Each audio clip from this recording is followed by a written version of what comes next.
Hi Booklovers, welcome back to my channel. So I love dark romances. I love reading dark romances and Mafia romances specifically, and I've been wanting to try some new to me Mafia romance authors, some authors that I had never read before, or at least I'd never read a Mafia romance from them. And that's pretty much what I did for today's video. I read 5 new to me Mafia romance authors to see if I could maybe find a new Mafia romance author to love. Unfortunately, it didn't go quite as well as I'd hoped. I really only liked about one of these authors. The 5 Mafia romance authors I chose for this video, I decided to read Rena Kent, Sophie Lark, Parker S. Huntington, Katrina Jackson, and Sav R. Miller. The only author that I kind of already read in this list was Rena Kent, but the only other book that I read from her I kind of skimmed, but that one wasn't a Mafia romance or anything. The series that I read is my first Mafia romance from her. But let me just jump into all the books that I read and how I felt about them. I'm just going to start off with Rena Kent. I decided to read her Deception trilogy. I did talk about this series in a previous wrap-up, so some of you might already know how I feel about this one, but this was an okay series for me. I gave each book 3 stars. The series is her adult Mafia romance series. Book 1 is Vow of Deception, Book 2 is Tempted by Deception, and Book 3 is Consumed by Deception. I actually really wanted to like this one because the blurb sounded so good. It's got a fake marriage. The hero, the Mafia guy, he kind of forces the heroine to play the role of his dead wife because she looks exactly like her. So the whole concept with the Mafia plus the fake marriage, it sounded so perfect for me, but I just struggled with the series a bit. It wasn't awful, I didn't hate it, it was just okay. There were some things to like, but also some things that I didn't like. The trilogy is about a heroine named Winter. She's homeless, and she somehow ends up in the middle of this shootout. She's like hiding behind a car in the middle of this shootout, but our hero, the Russian Mafia boss, he does see her, and because she is caught up in all this mess, he forces her to make this deal with him in exchange for her life. She has to pretend to be Adrian's dead wife. Adrian is a single father. He has a young son, and Winter really easily falls for this son. It's a little harder for her to fall for Adrian because he's just so cold, and you know, the whole forcing her into this fake marriage thing. But one of the things that I really liked about the series is that I could just feel all the crazy emotions that the heroine was feeling. Like, she is paranoid, she's scared, she's reluctantly feeling all these emotions for Adrian, she is lusting over him. Winter's emotions were all over the place, but I could really feel them. But the thing that really brought the series down for me was how hard I struggled with Adrian's character. Like, I just got nothing from him. I mean, I love a good, cold, stoic alpha hero, but I need to be able to feel some sort of emotion from him, especially when it comes to the heroine. I just love it when a hero is only soft for the heroine, but here I didn't really get that feeling. Adrian was like an ice cube throughout the series, and I never felt like he softened that much for Winter. I mean, he's really nice with his son, but with Winter, it was just all about lust. And that was also another thing that I wasn't too into. These two are kind of into BDSM. It's got the punishment kink, but that whole thing kind of felt really cringy for me to read. I was not into it. I didn't feel like it was hot at all, like this huge component of the relationship I was just completely turned off by. But back to Adrian, he is just a stone cold hero that I never really fell in love with. We also don't get that many chapters in his point of view. A majority of the chapters are all in Winter's point of view, which, because of all the twists in the series, does kind of make sense, but I was hoping, you know, maybe after we got the reveals, we would get more of Adrian's point of view, but no, we didn't really. The twists and turns are kind of predictable, but I did get spoiled for some of them, so that's my bad. The Mafia aspect was pretty good. There's a good amount of action and suspense. Like, Winter is not the kind of heroine who just sits around at her house taking care of Adrian's son and not doing anything else. She does have to, you know, play the role of his wife. She does try to find some answers about Adrian and his wife, his dead wife, and throughout all of it, she's just in this state of fear and paranoia. So some good things and some bad things about this series. It just wasn't wasn't quite as good as I was hoping it would be. Honestly, I just don't think that Rena Kent is quite for me. I'm probably not going to be reading her anytime soon.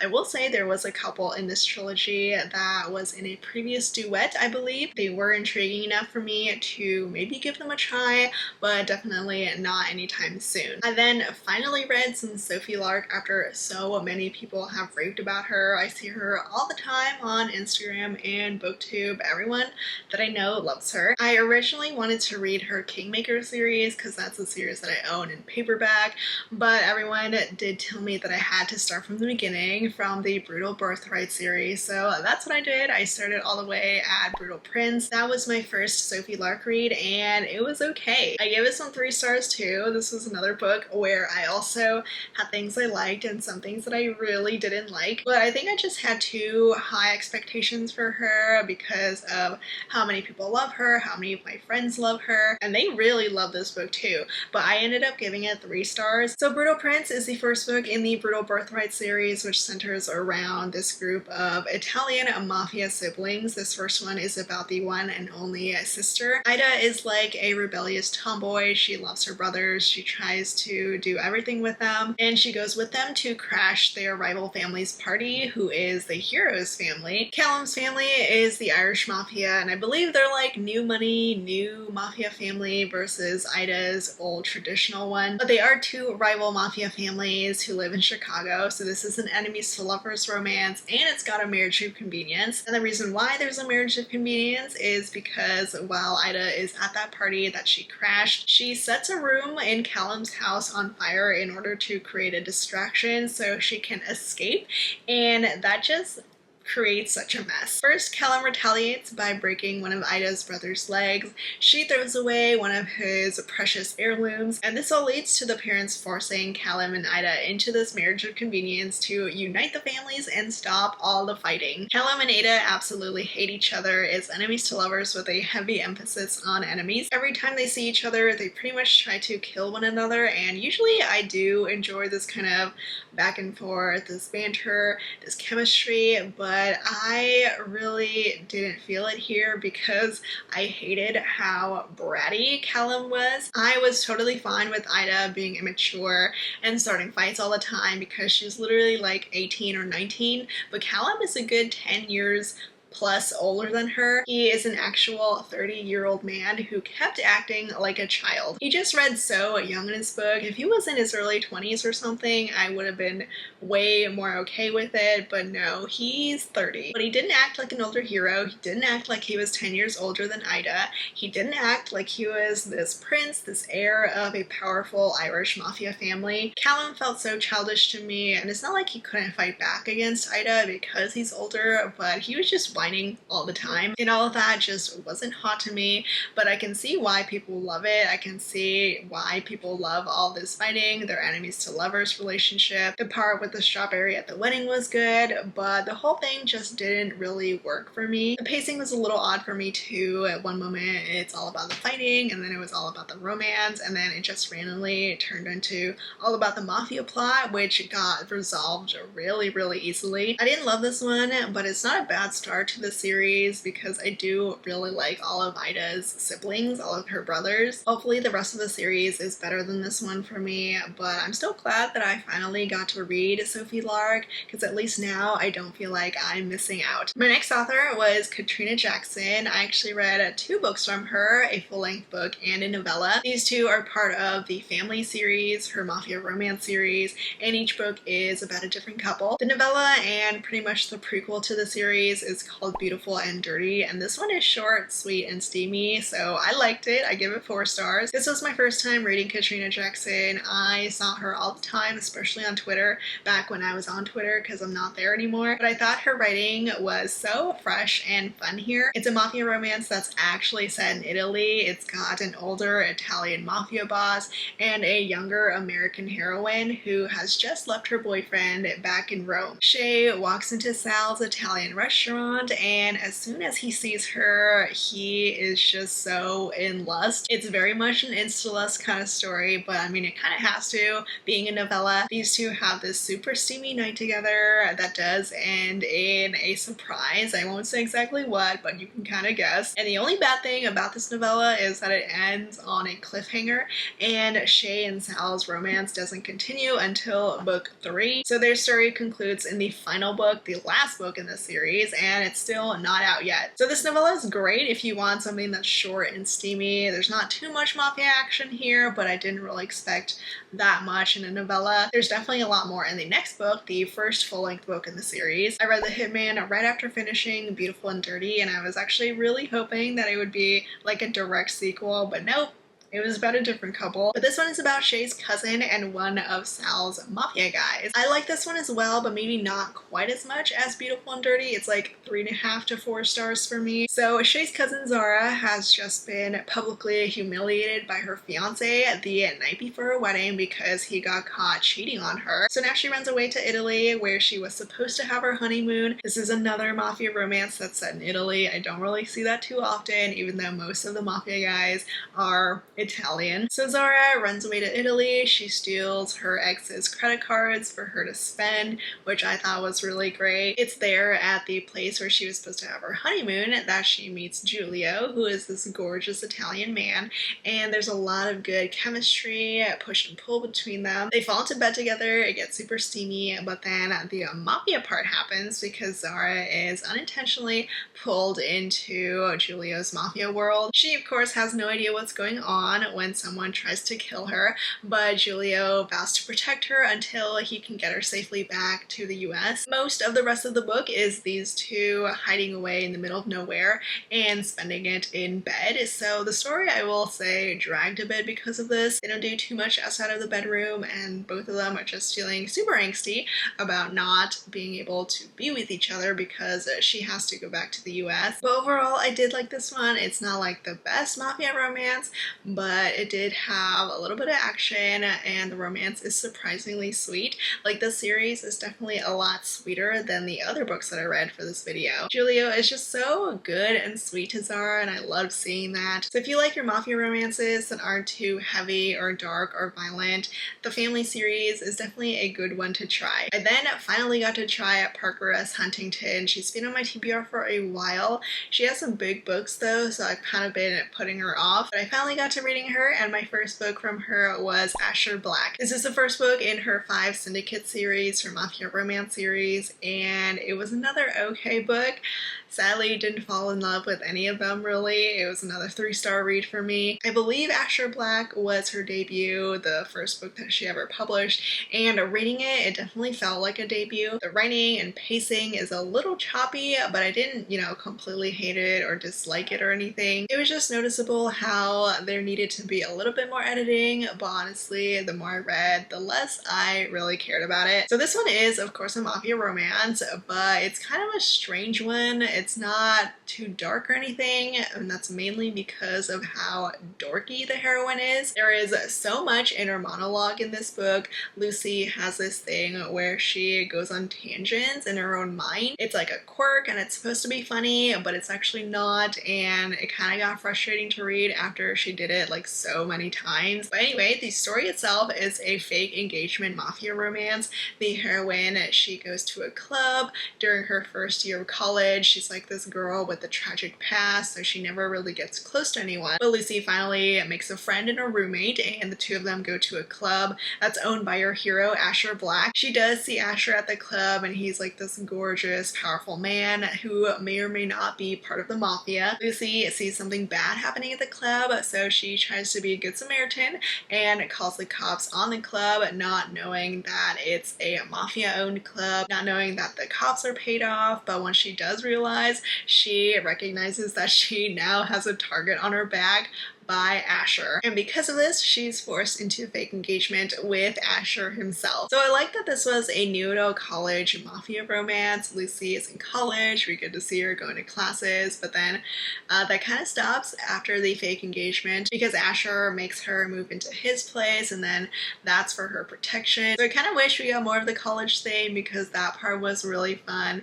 And also like her being in the apartment, nothing really happens. Asher and Lucy's characters were okay. I did like them the more I read them, but I would have loved some chapters in Asher's point of view because the book is completely in Lucy's point of view. We definitely would have gotten a lot more of the mafia aspect if we got Asher's point of view.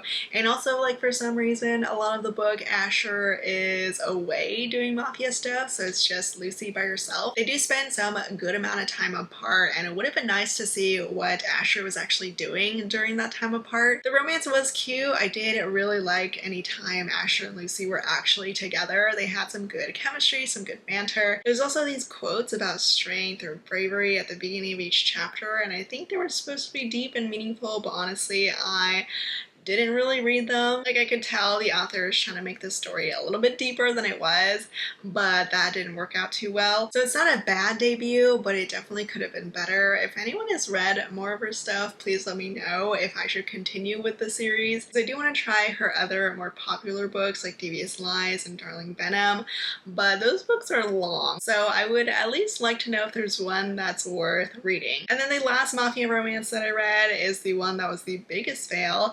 This one I didn't like. I gave it 2 stars. It's Promises and Pomegranates by Sav R. Miller. I adore this cover, and it's such a shame that the inside is not as good as the outside. Like I literally wanted to read it because of this pretty cover, and then I saw that it was a Hades and Persephone retelling, a Hades and Persephone mafia romance retelling, so I needed it. When I actually finally got to reading it, I decided to look it up on Goodreads. Like I usually like to look up books on Goodreads right before I read a book. Like I want to read the blurb and then just see the general thoughts on the book, and I was so surprised when I saw that the average rating for it was so low. It was like 3.55, so that made me very wary going in, and it was kind of bad. It just wasn't a good book. The writing is strange. The beginning makes you feel like you're missing something, like you're supposed to know what's going on, but obviously you don't because you're just starting the book, and it just made me feel like I was starting in the middle of a book rather than the beginning. The story itself is all over the place. Besides this rough beginning, the hero is a hitman for the mafia. Cal is known as Dr. Death because he's a retired doctor, but now he's working for the mafia. The heroine is his mafia boss's daughter, and he's already taken her virginity before the start of the book. Like that part happens off page before the beginning of the book. I'm honestly not sure why this part had to be skipped. Like it didn't make sense to me. So the book starts off with the main characters having already slept together, and now Cal is forcing Elena into an arranged marriage after he kills off her fiance. The rest of the book just became Cal and Elena sleeping together and incorporating their blood kink into it. Honestly, by this point of the story, I was just skimming because I was getting nothing from the story, nothing from the characters, and nothing really was happening. Everything felt really undeveloped, and I was just not feeling the chemistry, mainly because we're just plopped into the middle of their relationship. We don't ever get a gradual buildup of their romance. They're just already in lust and then all of a sudden in love. I was also cringing a lot because Cal and Elena are both super into poetry. That's how they fall in love. That's how they apparently connect. But honestly, it was just really cringy to read because it felt like the author was trying to make them all deep and emotional. It was kind of like when I was reading Asher Black, but just a lot worse. It was like I was reading some quirky YA or Wattpad book. It was just not good. And now for some spoilers about this book, because there's this one giant part that I can't not talk about. You can skip ahead if you don't want to hear it, but it was just the messiest and dumbest part of this book. Basically, Cal slept with Elena's mom. The hero slept with the heroine's mom years ago. Elena's parents were the ones who took Cal in when he was really young and lost everything, and he fell in love with Elena's mom and had an affair with her. He wanted her to leave her husband and everything. Like, he was just so so into her. And when I was reading it, I was like, what is going on? Like, why is this necessary? This adds nothing to the story at all except to make the hero just